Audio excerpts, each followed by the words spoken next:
Assalamualaikum warahmatullahi wabarakatuh. Hari ini saya ingin bercakap berkenaan dengan cara yang kita boleh gunakan untuk memaksimalkan jumlah yang kita boleh menabung secara konsisten, iaitu sama ada setiap bulan ataupun mungkin juga setiap minggu ataupun setiap 2 minggu. Kaedah yang kita boleh gunakan untuk menabung ialah menggunakan kaedah 50 30 20, iaitu 50% daripada pendapatan kita akan digunakan untuk tujuan menampung keperluan kehidupan kita, iaitu seperti makanan, sewa rumah atau pinjaman rumah, sewa pinjaman kereta ataupun kos-kos pengangkutan. Jadi ini adalah keutamaan kita yang kita perlu letak sebanyak 50%. Manakala 30% adalah untuk bertujuan memenuhi kehendak kita, iaitu seperti kita mahu keluar makan setiap minggu, ataupun kita mahu berjalan atau melancong. Ini merupakan sesuatu yang merupakan kehendak kita. Manakala lagi 20% adalah untuk tujuan menabung, untuk menabung untuk tujuan kita simpan untuk tujuan kegunaan bila kita bersara kelak. Namun 50-30% ini adalah merupakan kaedah asas. Kaedah asas yang kita boleh gunakan untuk menabung. Tetapi mungkin juga jumlah 20% yang kita letak ke tepi daripada pendapatan kita. Contohnya pendapatan kita RM3,000 sebulan dan kita menolak ke tepi 20% untuk tujuan menabung, iaitu sebanyak RM600. Mungkin jumlah ini tidak mencukupi, mungkin agak sedikit. Mungkin kita telah berumur 40 tahun ataupun telah berumur 50 tahun, jadi tempoh untuk kita menabung tidak panjang. Jadi caranya untuk kita memastikan jumlah yang kita menabung itu apabila kita bersara kelak, kita akan punya cukup keuangan, ialah dengan cara meningkatkan jumlah yang kita tabung. Bagaimanakah cara yang kita boleh gunakan untuk meningkat penabungan kita? Pertama sekali ialah kita mungkin boleh mengurangkan amount ataupun perbelanjaan untuk tujuan kehendak. Jadi mungkin daripada 30% yang kita letak ke tepi, mungkin kita boleh kurangkan menjadi 20%. Manakala 10% lagi akan digunakan untuk menabung. Demikian juga mungkin kita boleh kurangkan 50% yang kita letak ke tepi untuk tujuan keperluan. Mungkin kita boleh kurangkan sebanyak 5%. Daripada 50% kita kurangkan kepada 45%. Jadi mungkin setelah kita membuat sedikit pengubahsuaian, jadi agihan pendapatan kita menjadi 45, 20 dan 35%. 45, 20 dan 35. Jadi di mana 35% akan menjadi ruang untuk kita menabung. Sebagai contoh, sekiranya kita mempunyai pendapatan RM3,000 sebulan, jadi bermaknanya sebanyak 1,350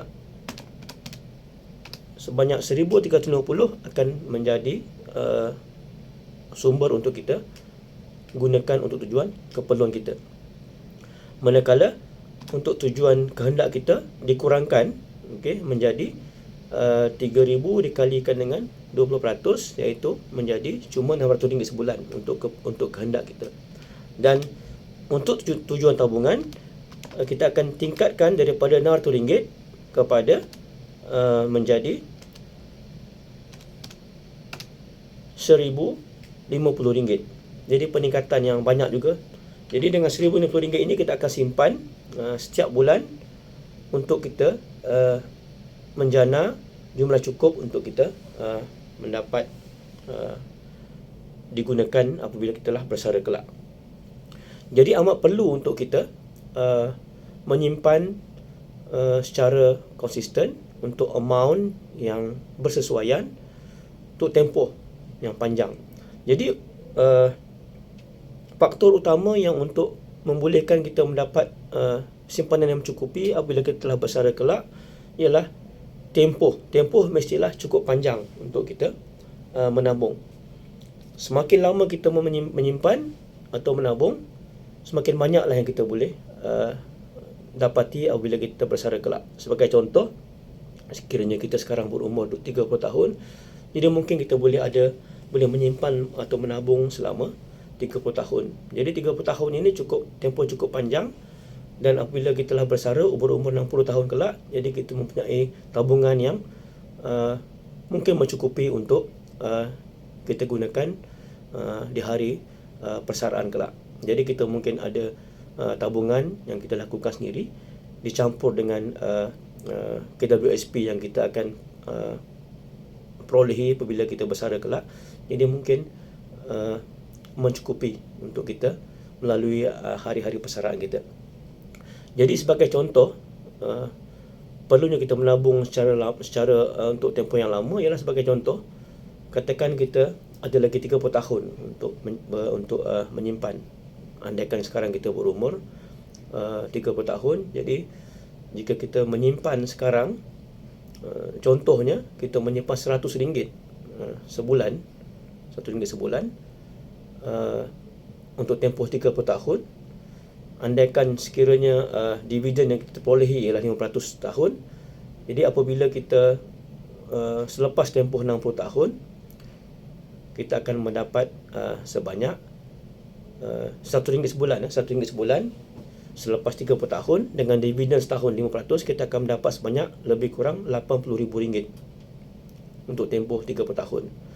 Jika kita menyimpan untuk tempoh yang sama 30 tahun, tetapi amount kita tingkatkan kepada RM200 sebulan, jadi jumlah yang kita akan perolehi apabila kita berumur 60 tahun ataupun 30 tahun sekarang, jumlah kita perolehi ialah sebanyak RM160,000 lebih kurang. Ia 5% dividen setahun untuk tempoh 30 tahun, dan kita menyimpan RM200 setahun, kita akan mendapat selepas 30 tahun kita akan mendapat lebih kurang sebanyak RM160,000. Jika kita menyimpan RM300 sebulan untuk tempoh 30 tahun dan kadar dividen contohnya 5% tahun, kita akan mendapat lebih kurang RM240,000 apabila telah menyimpan selama 30 tahun, dengan andaian kita tidak mengeluarkan dividen yang diterima setiap tahun. Jadi kita cuma simpan sahaja selama 30 tahun tanpa kita mengeluarkan dividen, dan kita akan memperolehi sebanyak RM240,000 lebih kurang apabila 30 tahun kita menyimpan, dan dividen setahunan ialah sebanyak 5%. Jumlah ini akan berbeza sekiranya dividen bertambah. Sebagai contoh, sekiranya dividen adalah 7% tahun, jika kita menyimpan selama 30 tahun RM100 setiap bulan, kita akan mendapat lebih kurang RM114,000 selepas 30 tahun. Dan sekiranya dividen 7% tahun, kita menyimpan RM200 sebulan selama 30 tahun, selepas 30 tahun kita akan mendapat lebih kurang RM227,000, iaitu apabila selepas 30 tahun tanpa kita mengeluarkan dividen. Dan sekiranya kita menyimpan RM300 sebulan dengan kadar 7% tahun, kita akan mendapat sebanyak lebih kurang RM340,000 selepas 30 tahun kita menyimpan. Jadi itulah kesannya apabila kita memanjangkan tempoh simpanan kita, dan juga kita menambahkan amount yang kita simpan, dan sekiranya dividen juga tinggi, jadi jumlah yang kita akan terima selepas 30 tahun ataupun selepas 20 tahun akan tinggi juga. Jadi perlulah kita menyimpan pada amount yang bersesuaian, dengan cara kita meminimalkan perbelanjaan kita ataupun keperluan kita. Sebagai contoh, ada pepatah menyebut delayed gratification. Bermaknanya sekiranya kita mempunyai lebihan duit, tidak perlulah kita menghadiahkan sesuatu pada diri kita. Jadi kita mungkin tangguhkan untuk menghadiahkan diri kita ke masa hadapan apabila kita telah mempunyai cukup wang.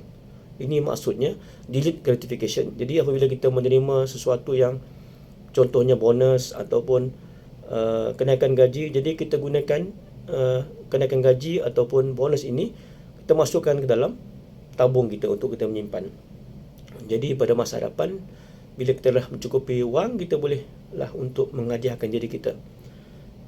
Warren Buffett juga ada menyebut, do not save what is left after spending, but spend what is left after saving. Ini yang disebut oleh Warren Buffett, di mana beliau mencadangkan supaya kita menyimpan dahulu, tolak tepi dahulu duit pendapatan kita bulanan untuk menyimpan, dan selebihnya itu baru digunakan untuk kita berbelanja. Dan ada juga quotation yang menyebut untuk kita living below your means. Bermaksudnya ialah kita hendaklah hidup di bawah daripada kemampuan kita. Jadi jika kita berpendapatan RM3,000 sebulan, jadi kita perlulah hidup di bawah RM3,000 sebulan, iaitu mungkin RM2,000 sebulan, di mana RM1,000 kita boleh gunakan untuk menabung. Jadi kita lihat juga bagaimana Warren Buffett telah berjaya membina kekayaan dengan cara kehidupan yang amat simple.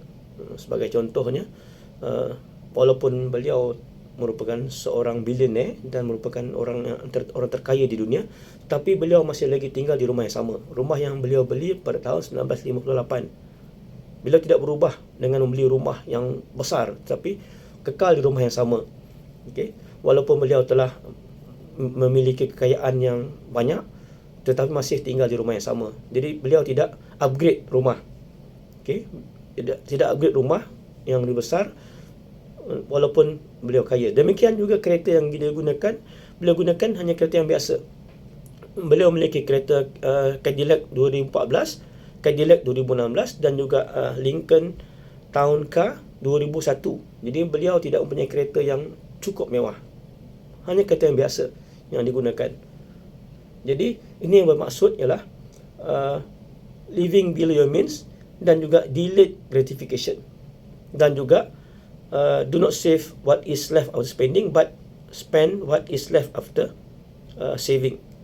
Jadi kita perlu berdisiplin seperti ini supaya kita berkeupayaan untuk meningkatkan tabungan kita apabila kita bersara kelak. Jadi itu sahaja untuk hari ini.